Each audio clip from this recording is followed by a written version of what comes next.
దేవా, మేము నీకు కృతజ్ఞతాస్తుతులు చెల్లించుచున్నాము, నీవు సమీపముగా నున్నావని కృతజ్ఞతాస్తుతులు చెల్లించుచున్నాము. నరులు నీ ఆశ్చర్యకార్యములను వివరించుదురు.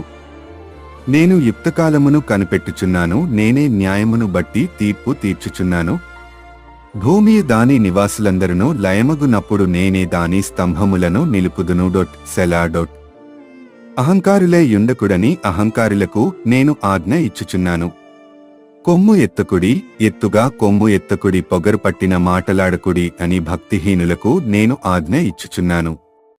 తూర్పు నుండి అయినను పడమటి నుండి అయినను అరణ్యము నుండి అయినను హెచ్చు కలుగదు.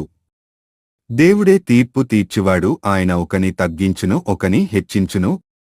యెహోవా చేతిలో ఒక పాత్రయున్నది, అందులోని ద్రాక్షారసము పొంగుచున్నది, అది సంబరముతో నిండియున్నది, ఆయన దానిలోనిది పోయిచున్నాడు. భూమి మీదనున్న భక్తిహీనులందరూ మడ్డితో కూడా దానిని